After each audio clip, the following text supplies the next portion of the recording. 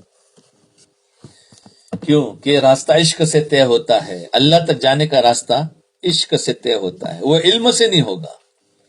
یاد رکھنا، اللہ تک جانے کا راستہ ہے، اس میں عشق چاہیے۔ اسی لیے دیوانے تو سب پار ہو جاتے ہیں اور فرزانے واپس لوٹ آتے ہیں۔ فرزانے یعنی عقل مند، عقل والے تو واپس آتے ہیں، فرزانے یعنی دیوانے عاشق جو ہوتے ہیں وہ پار کر جاتے ہیں۔ اسی لیے اہل علم حضرات سے کہتے ہیں کہ آئیے ذرا اپنے آپ کو مٹا کر تو دیکھیے۔ اس لیے علم میں تکبر ہے، یاد رکھو، جیسے شیطان کے اندر تھا۔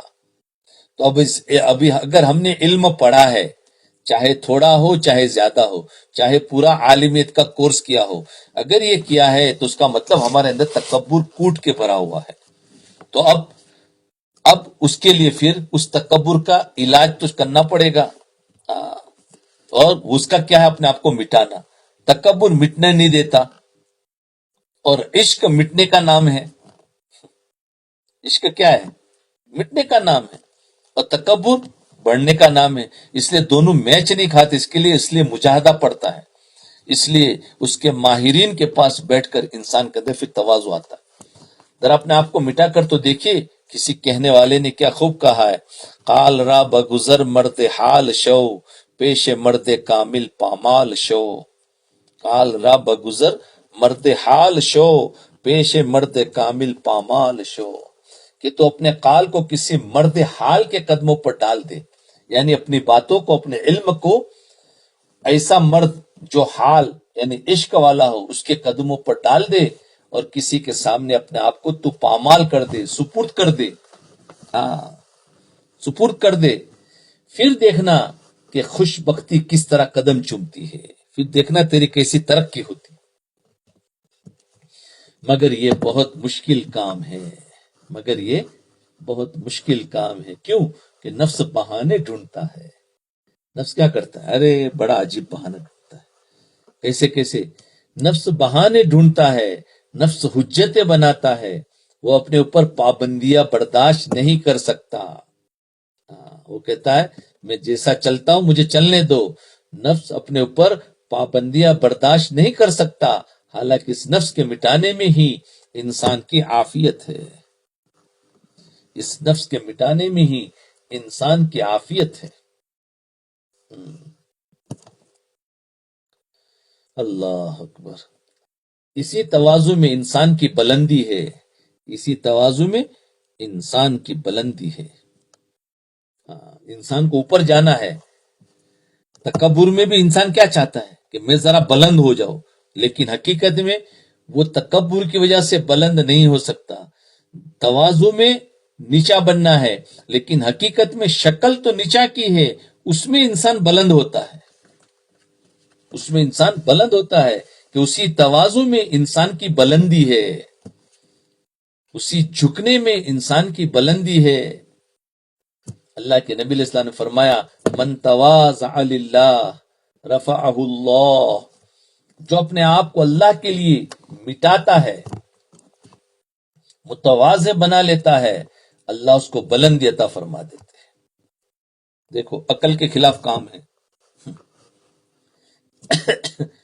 جو اہل وصف ہوتے ہیں ہمیشہ جھک کے رہتے ہیں، جو اہل وصف ہوتے ہیں ہمیشہ جھک کے رہتے ہیں۔ اہل وصف یعنی جو صفات والے ہوتے ہیں، جو صفات والے ہوتے ہیں وہ ہمیشہ جھک کے رہتے ہیں۔ سراہی سر نگو ہو کر بھرا کرتی ہے پیمانہ۔ اب سراہی کسی نے دیکھی نہیں ہے۔ سراہی ایک مٹکا ہوتا ہے، پتہ ہے، اس کا منہ تھوڑا سا لمبا ہوتا ہے اور نیچے سے پورا گول ہوتا ہے۔ تو جب اس کو نل کے نیچے رکھو نا تو وہ جھک جائے گی، یاد رکھنا، وہ سیدھی کبھی نہیں رہے گی۔ سیدھی کبھی نہیں رہے گی سراہی ابھی تو بنتی نہیں ہے، لیکن پہلے زمانے میں مٹکے سے زیادہ سراہی استعمال ہوتی، اس میں پانی اور زیادہ ٹھنڈا ہوتا تھا، اس کا منہ چھوٹا سا ہوتا تھا۔ تو سراہی جو ہے اس کو اگر نل کے نیچے رکھو تو وہ ویسی سیدھی نہیں کھڑی رہی، اس کو چھوڑ دو تو جھک جاتی، اور جھک کر پھر وہ پانی بھرتی تھی۔ تو وہ کیسے جھکتی تھی؟ تو وہ بتا رہے ہیں کہ جو اہل صفات ہوتے ہیں، اہل وصف ہوتے ہیں، ہمیشہ جھک کے رہتے ہیں، سراہی سر نگو ہو کر بھرا کرتی ہے پیمانہ. یعنی سراہی سے تم سیکھو کہ وہ جھک جاتی ہے، تم بھی جھکو. اللہ اکبر. سراہی سر نہ جھکائے تو کیا پیمانے کو بھر سکے گی؟ اس میں پانی نہیں بھر سکتا. نہیں، پیمانے کو بھرنے کے لیے اسے سر جھکانا پڑے گا. اسی لیے کہنے والے نے کہا تواضع کا طریقہ سیکھ لو لوگوں سراہی سے.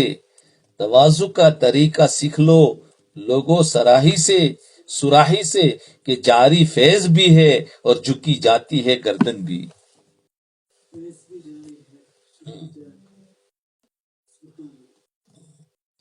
یعنی سراہی میں سے پانی نکالنا ہو تو کیا کرنا پڑے گا؟ بولو، جھکانا پڑے گا نا.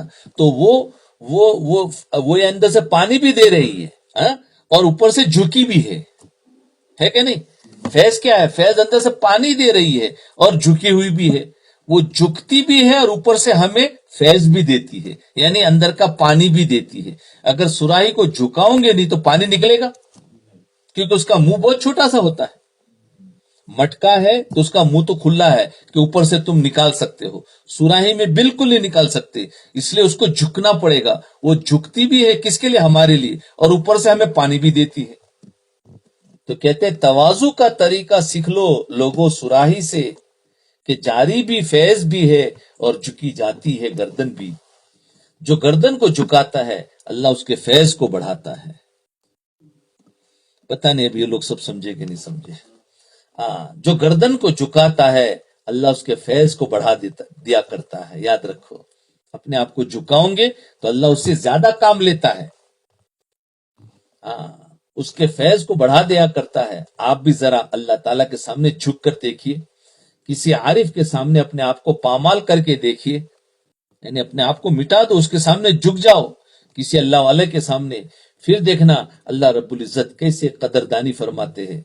چنانچہ آگے فرمایا صد کتاب و صد ورق در نار کن، صد کتاب و صد ورق در نار کن، جانو دل را جانب دلدار کن. جانو دل را جانب دلدار کن، یعنی 100 کتابیں 100 ورقوں کو تو آگ میں ڈال دے، یہ کتابیں سب چھوڑ، اور جان و دل کو اپنے محبوب کے حوالے کر دے. پھر تمہیں محبوب حقیقی کا وصل کا جام نصیب ہوگا. یعنی کیا کہنا چاہتے ہیں؟ تم ہزاروں کتابیں پڑھ لو لیکن اللہ تک نہیں پہنچ سکتے جب تک کہ تم اپنے آپ کو، اپنے جان اور دل کو اپنے محبوب کے حوالے نہ کر دو. یعنی جھکنا پڑے گا. کیوں کہ کتابوں سے تمہیں جھکنا نہیں آئے گا. اس لیے تم اس کو چھوڑو ایک طرف. کتابیں یعنی علم ہے نا، علم. تو خالی علم سے تم اللہ تک نہیں پہنچ سکتے، جھکنا پڑے گا. مٹا دے اپنی ہستی کو اگر کچھ مرتبہ چاہیے، مٹا دے اپنی ہستی کو اگر کچھ مرتبہ چاہیے، کہ دانا خاک میں مل کر گلے گلزار بنتا ہے. کہ دانا خاک میں مل کر گلے گلزار بنتا ہے. آپ کوئی بھی بینس جو ہے، کوئی دانا ہے، تو آپ اس کو کیا کرتے ہو؟ اس کو زمین میں ڈالتے ہو نا، یعنی اس کو نیچا کرتے ہو، پہلے اس پر مٹی ڈالتے ہو، پھر اس کے بعد اس میں سے ایک درخت اوپر آتا ہے. تو پہلے مٹی میں دفن ہوتا ہے، پھر اس میں سے درخت نکلتا ہے. تو انسان کو بھی پہلے جھکنا پڑے گا، پھر اس میں سے اللہ تعالیٰ صفات نکالیں گے اور اس کو بلند فرمائیں گے. اور جو دانا مٹی میں دفن نہ کیا ہو تو کبھی اس میں سے کوئی درخت نہیں نکلتا ہے. کوئی درخت نہیں نکلتا.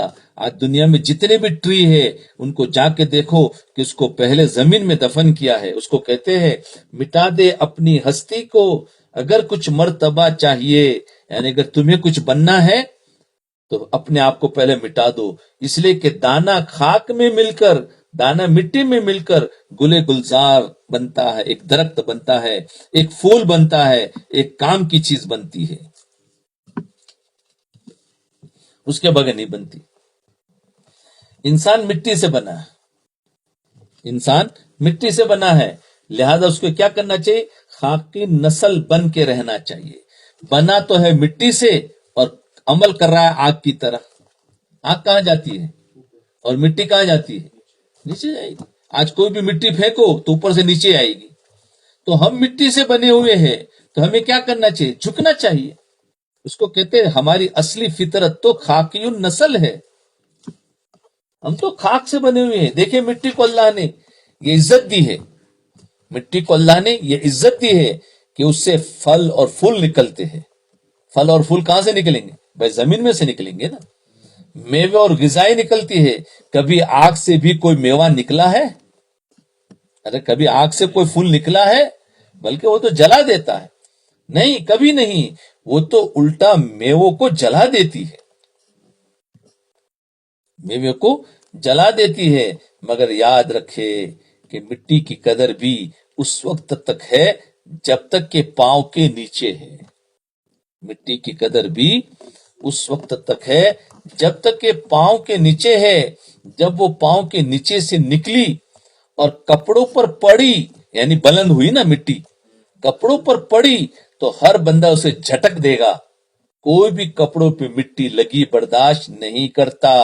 اس کو جھٹک کے کہاں ڈالتا ہے؟ پھر مٹی نیچے ڈالتا ہے. تو انسان بھی مٹی کا بنا ہوا ہے.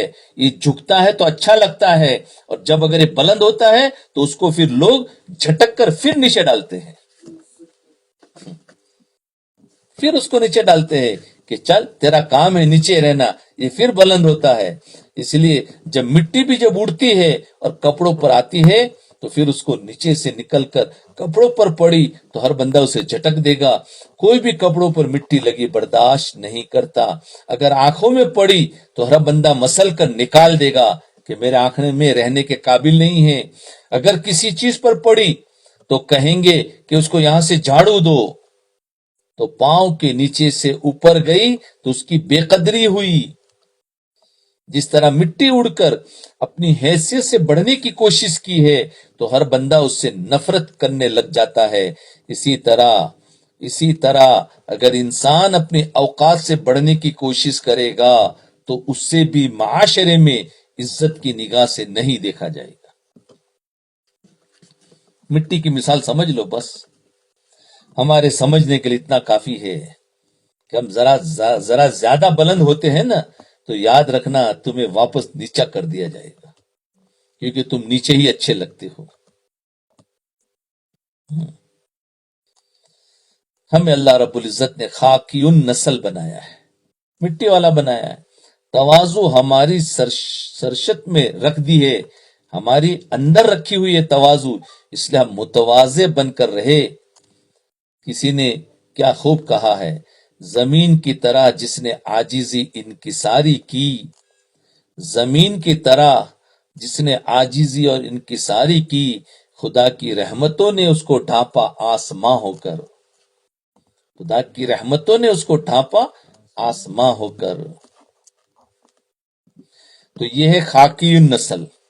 اور ایک ہوتا ہے آتشی النسل. اس کے برعکس ایک آگ کو دیکھیے، ایک مٹی کو دیکھو اور ایک آگ کو دیکھو. کہیں بھی ذرا آگ لگے تو ہر بندہ یہ کہے گا بھاگو بھاگو اس کم بخت کو بجھاؤ. کیا کرتا ہے بولو؟ کیا کہے گا؟ بھاگو اس کو بجھاؤ. یعنی آگ اوپر جانا چاہتی ہے تو ہر بندہ اس کو نیچا کرنا چاہے گا. ارے اس کو بڑھنے مت دو. تو دیکھا وہ بڑھنا چاہتی ہے تو سارے لوگ آ کر اس کو جھکانا چاہتے ہیں، ہے کہ نہیں؟ تو بھاگو بھاگو. اور کیا کہتے ہیں؟ اس کم بخت کو بجھاؤ. گویا آگ کا اوپر اٹھنا کوئی بھی پسند نہیں کرتا. مگر کچھ بندے ایسے ہوتے ہیں جو خاکی نسل بن کر رہنے کی بجائے آتشی نسل بن کر رہتے ہیں. وہ بجائے مٹی کی طرح نیچا رہنے کے وہ آگ کی طرح بلند ہونا چاہتے ہیں. تو پھر ان کو بھی لوگ کہا اس کو بجھاؤ اس کو بڑا مت بننے دو. عجیب مثال بتائی. ایک صاحب کسی آدمی کے پاس گئے، کہنے لگے حضرت تھوڑی سی آگ چاہیے. اس نے کہا میرے پاس نہیں ہے. پھر کہنے لگا حضرت تھوڑی سی آگ لینے آیا ہوں. وہ غصے میں کہنے لگے ارے تو سنتا نہیں. کہنے لگا حضرت میں دھواں تو سلگتا ہوا دیکھ رہا ہوں. کیا بتایا؟ بولے دھواں، تم کہہ رہے آگ نہیں ہے، تم کہتے آگ نہیں ہے، میں دھواں تو دیکھ رہا ہوں. وہ کہنے لگے میرے کہنے پر یقین نہیں ہے. پھر وہ کہنے لگے میرے کہنے پر یقین نہیں ہے. کہنے لگا حضرت تھوڑی تھوڑی آگ جلتی بھی اب تو دیکھ رہا ہوں.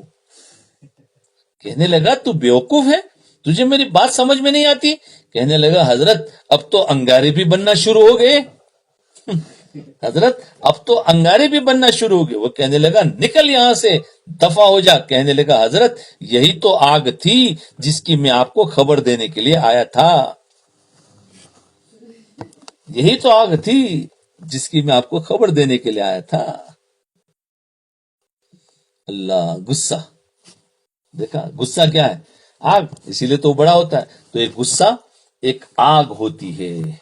جب تھوڑا سا ہوتا ہے تو آگ سلگ رہی ہوتی، جب غصہ تھوڑا سا ہو تو سلگ رہی ہوتی ہے، جب زیادہ ہوتا ہے تو آگ لگ جاتی ہے. غصہ کیا ہوتا ہے؟ جب غصہ بڑھ جاتا ہے تو آگ لگ جاتی ہے، اور آگ لگتی ہے تو پھر جلا کے رکھ دیتے ہیں. کیا مطلب؟ جلانا، توڑ پھوڑ کر دیتے ہیں نا. پھر گھروں کے اندر بھی آگ لگ جاتی ہے. اور جب پورا غصہ میں آ گیا تو غصے کے آگ میں بھڑک اٹھا. جس بندے کو غصہ زیادہ آئے وہ آتشی نسل ہوتا ہے، جبکہ سلسلہ تو شیطان تک جا کر ملتا ہے. اللہ سے توبہ کرو، ایسا نہ ہو کہ تمہارا اس کے ساتھ الحاق کر دیا جائے، یعنی تم شیطان کے ساتھ ملا دیا جاؤ، نعوذ باللہ. اس لیے اس سے توبہ استغفار کریں.